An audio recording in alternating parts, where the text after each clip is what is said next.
Hello and welcome to this analysis of Nothing's Changed by Tatamkhulu Africa.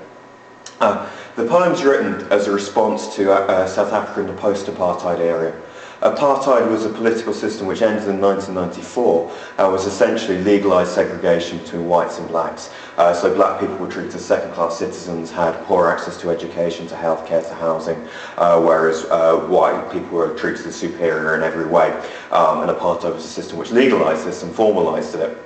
In 1994, this was brought to an end, in name certainly, and I think Tatamkhulu Africa wrote Nothing's Changed as a response to the reality, to the hypocrisy of what was still taking place in South Africa after 1994, when the rest of the world presumed that this disparity between whites and blacks had been resolved. In the poet refers to District 6. I think it's important to understand what this was in order to get an idea of what's going on in the poem. So District 6 was an area of Cape Town, in many ways a shanty town, but also quite a bohemian multicultural area. It was an area populated by black people, Asian people, people from all over the world, with the exception of, on the most part, white people. Whilst it was very poor, I think it's often described as a very happy place, a very bohemian place, a place where lots was going on with lots of energy, lots of vibrancy. However, the apartheid government decided this would be a good place to redevelop, to build a white settlement, and they therefore bulldozed it, however never got quite as far as rebuilding it. So we see here a modern photograph of Cape Town, and in the background here you have modern Cape Town, the city, and then in the foreground what looks like a barren piece of wasteland. This was in fact the site of District 6, and in this picture we can see the grass and weeds which the poet refers to in the poem.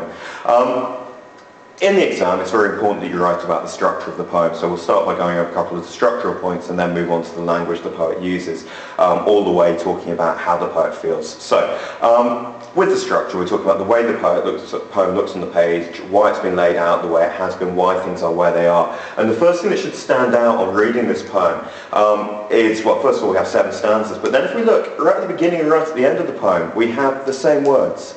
Nothing's changed. It uses the title and it's repeated right there. It's the very final words of the poem.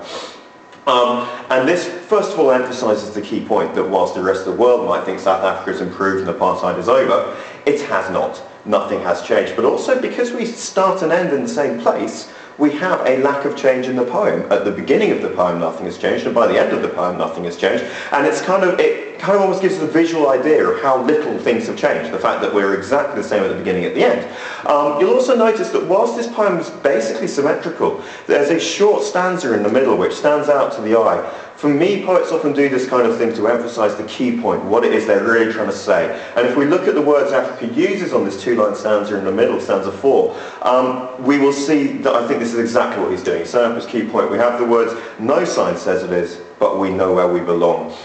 The signage of apartheid South Africa, I think, is very rich in symbology. It kind of, for me, it's one of the iconic images of apartheid, is signs such as this, prohibiting black people from using facilities, saying these facilities are for use only of white people. And these signs are what will have disappeared in 1994 when apartheid ended, because the signs are the legal side of it. However, despite these signs going, the poet's reminding us that actually the situation has not changed. Socially, economically, society is still divided, there are still tensions, there's still racism, all these kind of things still exist, and whilst they're not there by signs, they might be there by other means. Moving on from structure to language then, the opening words of the poem, after the title, small round hard stones click under my heels, give us a great sense of how the poet's feeling and the feelings that are going to build throughout the poem.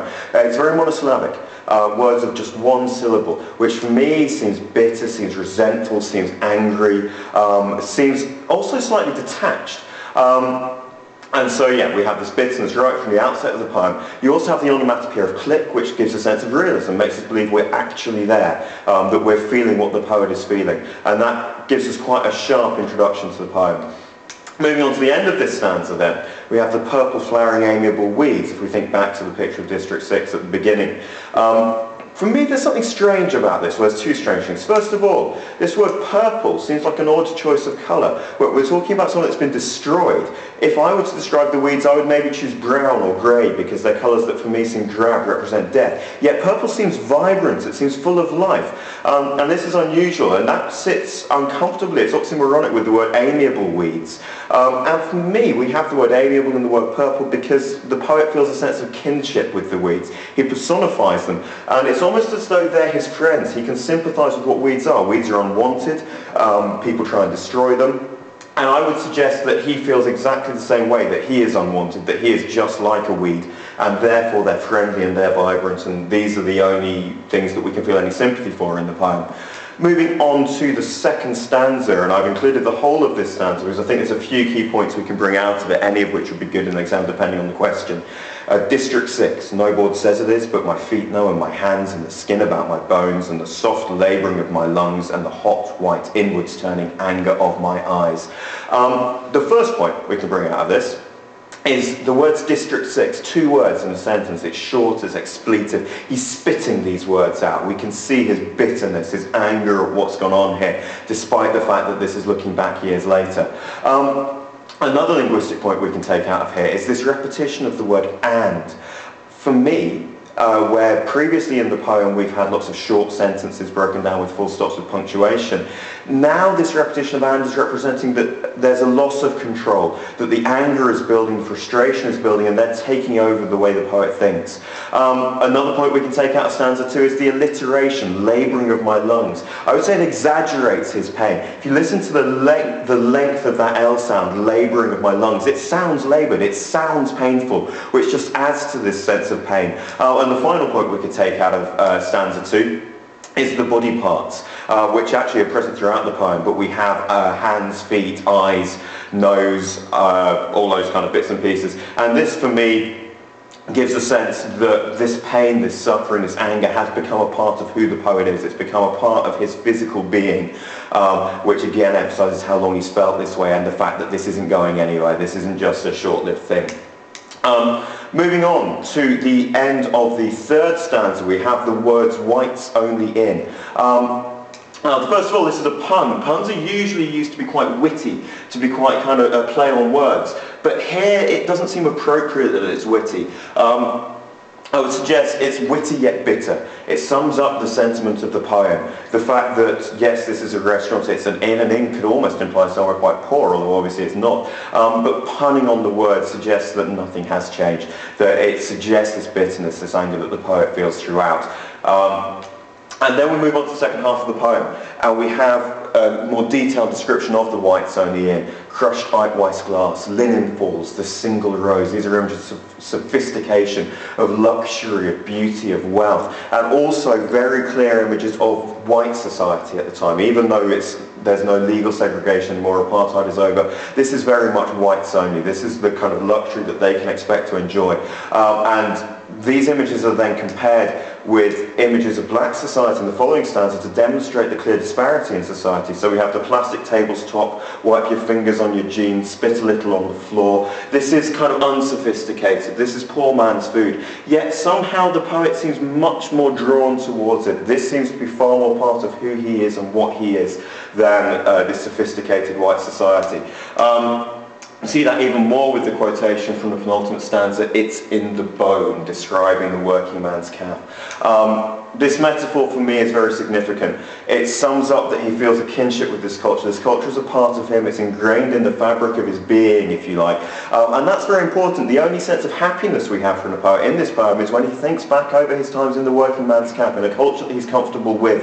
And so it's not just apartheid and white people who have this separation. He feels separate from that society too. He wants to be separate. He doesn't want to be dining in the whites only inn. And this is very significant. However, his anger is still there. It's bubbling beneath the surface, and in the final stanza it begins to boil over in what I would suggest is the emotional climax of the poem.